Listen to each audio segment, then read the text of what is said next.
नमस्कार दोस्तों, आज बात करेंगे एक इम्पॉर्टेंट डेवलपमेंट पर।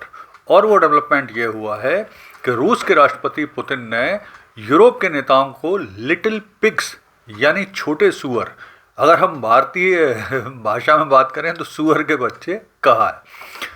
तो जानकारी प्राप्त करते हैं कि आखिर पुतिन ने ऐसा क्यों बोला है, अब इसका क्या परिणाम होगा, और यूक्रेन रशिया युद्ध के में जो शांति वार्ताएं चल रही थी, युद्ध विराम की बात चल रही थी, उन सब पर अब इस चीज़ का क्या असर होगा।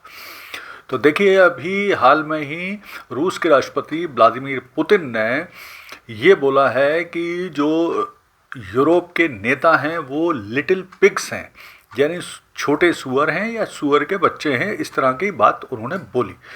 तो इस बात को सुनकर पूरा विश्व मीडिया, विशेष तौर पे यूरोपियन मीडिया, बड़ी बुरी तरह से भौचक्का रह गया, बड़ा आश्चर्यचकित हो गया कि कैसे एक देश के राष्ट्रपति ने दूसरे देश के प्रधान के लिए, राष्ट्रपतियों के लिए, प्रधानमंत्रियों के लिए, इम्पोर्टेंट नेताओं के लिए, लीडर्स के लिए इस तरह की निचले दर्जे की भाषा का इस्तेमाल किया। तो अब ये जानते हैं कि आखिर क्यों बोला पुतिन ने यूरोपियन नेताओं को लिटिल पिग्स। तो उसके पीछे सबसे बड़ा कारण है, पुतिन ने ये बोला कि ये जो यूरोप के देश के नेता हैं, ये पूर्व अमेरिकी राष्ट्रपति जो बाइडेन के साथ मिलकर जब रशियन यूक्रेन युद्ध शुरू हुआ था तो बहुत सारी रूस के खिलाफ साजिशें कर रहे थे। वो साजिशें ये थीं कि ये देश चाहते थे कि रूस को युद्ध में ऐसा उलझाया जाए कि उनकी इकोनॉमी रूस की ख़राब हो जाए, रूस युद्ध में ही उलझा रह जाए, और इसके बाद इनकी इकोनॉमी ख़राब होने के बाद जब रूस की जनता पुतिन के खिलाफ विद्रोह करे या पुतिन के खिलाफ कुछ आंदोलन हो, या युद्ध में जब बहुत बुरी इकोनॉमी ख़राब हो जाए रूस की, तो उस समय फिर आंदोलन के बाद रूस कई हिस्सों में बंट सकता है। और जब रूस कई हिस्सों में बढ़ जाएगा तो यूरोप के पास ये ऑप्शन रहेगा कि वो सस्ती गैस इन बटे हुए अलग अलग हिस्से या देश अगर जो बनेंगे उनसे खरीद सकता है। तो इस तरह का प्लान बना रहे थे जो यूरोप के देश थे वो रशिया के खिलाफ। तो इस बात को लेकर नाराज होकर पुतिन ने ये लिटिल पिग्स इन नेताओं को बोला। अब दूसरी चीज़ ये है कि इसी के साथ साथ पुतिन ने ये भी बोला कि मैं इन जो यूरोप के नेता हैं, यानी जो ये लिटिल पिग्स हैं, इनके साथ किसी भी तरह का कोई नेगोशिएशन या बातचीत नहीं करूंगा। मैं उम्मीद करूंगा कि इसके बाद जो इन देशों में विजनरी लीडर आएंगे, मैं उनके साथ बातचीत करूंगा।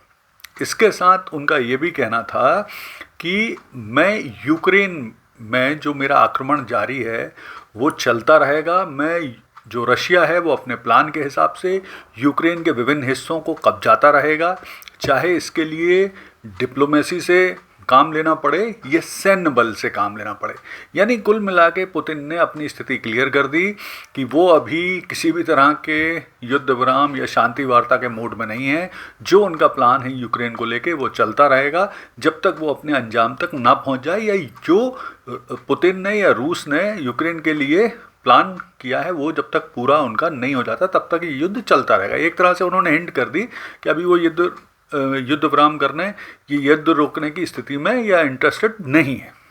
अब पुतिन की इस बात पर जो यूक्रेन के राष्ट्रपति हैं जेलेंस्की, उनका कहना है कि यूरोप के नेताओं से उनका कहना था कि देखिए, आपको लिटिल पिग्स कह रहे हैं, आपको छोटा सुअर कह रहे हैं, और इसके बाद ये हमारी धरती पे कब्जा भी करना चाहते हैं।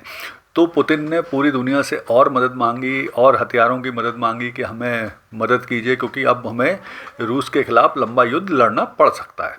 तो आइए अब देखते हैं कि इसका क्या परिणाम हो सकता है। तो देखिए, पुतिन की इस बात का जो परिणाम हो सकता है, अब यूरोप के देश इस बात पे भी चर्चा कर रहे हैं कि रशिया का जो बहुत सारा एसेट है, जो बहुत सारा पैसा है, जो यूरोप में है, यूरोप के विभिन्न बैंकों में है, एसेट हैं, उनको बेचकर यूक्रेन की मदद की जाए। इसके अलावा यूरोप के नेता बहुत ज़्यादा अपने आप को अपमानग्रस्त यानी ह्यूमिलेटेड महसूस कर रहे हैं। इन पुतिन की इस बात से जो रशिया यूक्रेन शांति वार्ता चल रही है, जिसमें काफ़ी पॉजिटिव डेवलपमेंट भी हुआ था, मुझे लगता है अब उसमें रुकावट आने के पूरे चांस हैं। रूस यूरोप के बीच में भी अब और तनाव बढ़ सकता है, यूरोप के विभिन्न देशों के बीच में। और अब हो सकता है आने वाले समय में जो रशिया यूक्रेन युद्ध है और भी खतरनाक रुख अख्तियार कर ले।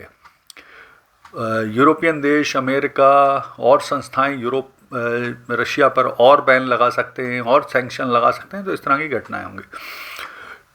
जो पुतिन की बात है, जिस तरह से उन्होंने जिस भाषा का इस्तेमाल किया है, उससे पूरी दुनिया में ये मैसेज भी जा रहा है, मीडिया विशेष तौर पे ये मैसेज पहुंचा रहा है कि पुतिन की भाषा, पुतिन की जो काम करने का तरीका, उससे लग रहा है कि वो शांति वार्ता या सीज फायर में इंटरेस्टेड नहीं है, वो और टकराव में इंटरेस्टेड है। इससे ट्रंप अमेरिका और यूरोप के देशों के संबंधों पर भी असर पड़ने वाला है, पड़ेगा ही। और भविष्य में ये हो सकता है कि यूरोप के देश और ज़्यादा कैसे वो रूस पर निर्भर ना रहें गैस के लिए, ऑयल के लिए, ऐसे प्लान बनाएंगे। और साथ में ये भी हो सकता है यूरोप के देश अपनी रक्षा के बारे में विचार करें और भविष्य में वो हथियार और दूसरी चीज़ों को इकट्ठा करने का प्लान करें।